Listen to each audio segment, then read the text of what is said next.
First and foremost, obviously, most importantly, when it comes to anything related to football, you know, I've often been guilty of myself in life of thinking that football's sometimes more important than life or death, but it certainly isn't. So really pleased to hear that the lad Pochu Mendes Kalukani from Hartford is making a recovery, and I really wish him well. Obviously very distressing from what I hear from last week. And most importantly, full credit to the physios and Alison Ann for their life-saving treatment in terms of preserving that young man's life, and hopefully if it's something that we can all learn from the world of football, is making sure that we've got adequately trained staff and defibrillators wherever possible to ensure, because this situation's had a very happy ending, which I'm absolutely delighted for people at Hartford, for obviously the lad in question himself, and everybody that was here at the game. And it's fantastic news that he's pulled through, which is brilliant. Sometimes, unfortunately, these situations don't always end that way. So hopefully it's a lesson we can all learn. Certainly as a club here at Dunstable Town, we've learned some invaluable lessons from that incident. I'd like to praise everybody involved last week in terms of making sure that Pochu's still here, and hopefully makes a speedy recovery, hopefully gets himself back to normal and gets himself back onto the football pitch. So obviously our best wishes go to Hartford Town and everybody associated with the club, and again full credit to AFC Dunstable for their part in making sure that the young man's still with us today.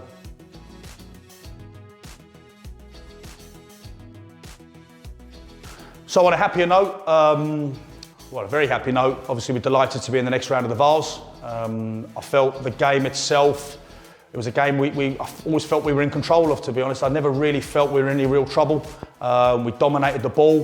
The big thing we said at half time as a group was, despite all our possession, and I thought, you know, we had played with great depth, great width, that allowed us to play through their midfield lines quite easily. I just felt we lacked any real cutting edge in the first half and didn't really test Dan Gould. Second half, we spoke at half time in terms of the type of quality of delivery that we needed to start, you know, implementing in the second half. And full credit to Carl Faulkner and Joe Sellers-West. I have to give them massive credit for the impact that they made coming off the bench. Both of them were massive players for us last year. They've actually been playing quite well, to be fair to them. Worked incredibly hard in training, didn't come on sulk and be disappointed. Instead, they just got on with their job. I thought Joe Sellers-West was fantastic in terms of how he looked after the ball, got us up the pitch, just wanted the ball irrespective of whether he was under pressure or not. He just got himself into great little pockets. It's his shot for the second goal that ultimately leads to the tap-in for Kyle. And I was really pleased with him. And secondly, so pleased for Carl Faulkner. He's trained really well the last couple of weeks. Kyle, he's really stood out. He's been scoring goals in training. And sometimes you just need that elusive one. And fair credit to him. I actually thought it was a really tough finish. And it was an absolutely exquisite pass from Jardel Sterling. Kyle's he's alive, he gets himself in, and there's still a lot to do. And credit to Dan Gould. I actually thought Dan Gould did brilliant in terms of narrowing the angle. So there was a minimal area for Kyle to actually hit, and he showed fantastic poise and composure just to lift it over him into the top corner. And you know, you could see what it meant to him in terms of that goal. I was over the moon for him. I think when you look at the reaction of the players, how much it meant to them as well.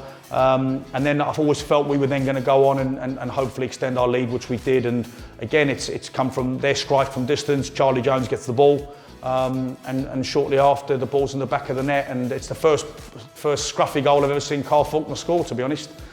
He was in there at right place, right time to get the tap in and get a much, I felt, deserved win overall. And as I said, Crawley Green, they're a lot better than they were last year. Full credit to them. They've recruited well in the summer. And any time you play against some of your old players, I think it's always a challenge. They do find levels, and they've got some great lads in their group that we've obviously had with us previously. I sound like I'm moaning every single week about a supporter, whether it's at this club or somewhere else, but I was really disappointed with an incident I heard about was regarding Dan Gould.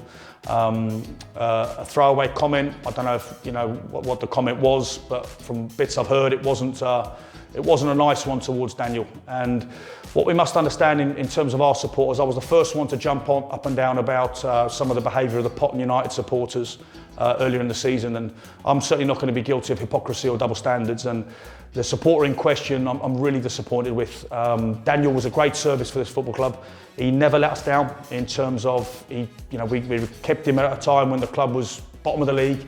He carried on, and it was a decision that we made as a club. We wanted to look in a slightly different direction for a different profile in the summer. That doesn't legislate the comment that was aimed towards him. So hopefully, I spoke briefly to Dan afterwards and his dad Dave. That won't be tolerated at this club. And I would urge all our supporters to continue to support in the right way, handle yourselves properly. Don't get involved in all the nonsense. As I said, we don't judge our standards here by other people's standards. We want to keep a high standards both on and off the field. And as I said, that was the only real negative for me on the day. Overall, though, delighted we went through. Delighted we're in the next round. I think it was the right thing for us. And now we face, another tricky one in the next round at home to Crawley Green.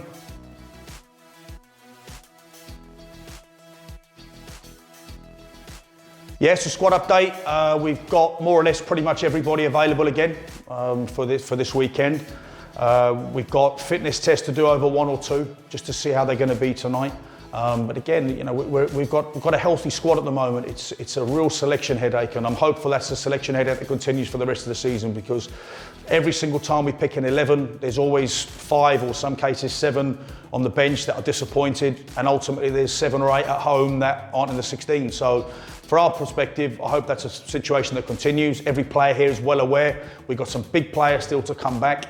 And they're aware they've got to stay on their toes. The minute they take their foot off the gas and the levels drop, they know that the next person's coming in ready to take their shirt. And as people have shown already this season, once they get their shirt, it's very, very hard to prise it away from them.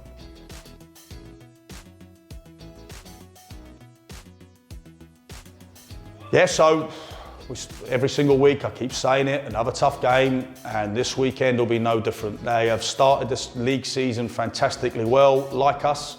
They're undefeated in terms of still in the FA Cup, as we are. They're top of the league, they've got a perfect record. So from our perspective, it's a real tough game. Obviously we've done our homework and due diligence on them. I'm pretty sure they would have done exactly the same thing on us. And we always say every single week, we don't prepare differently based on the opposition. It's important we're aware of what the opposition bring. I've been impressed with them when I've seen them. But like I said, I think we're growing, I think we're developing. Our philosophy is starting to build and develop as we're going. Players are starting to get themselves into the swing of how we want to play. We're hopeful it'll be a good crowd. We know what's at stake from our perspective. I've spoken to loads of people who said it's great to have a home draw against a team at your level. Not always the case. There's, like I've said before, in my opinion, there's nothing between step 4 and step 6. There's 3 divisions that I think on any given day, teams can beat each other from the levels.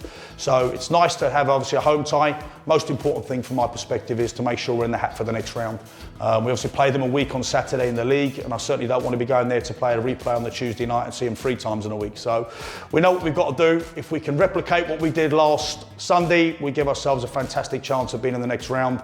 But we know if we turn up like we did for 45 minutes against Tring, no disrespect, we're gonna find ourselves in trouble. So that's the message tonight. Looking forward to it. Hopefully see the supporters again. Fantastic crowd on Sunday in terms of numbers. We're getting the usuals back. Keep the support coming, and hopefully we'll have you there to cheer us on into the next round.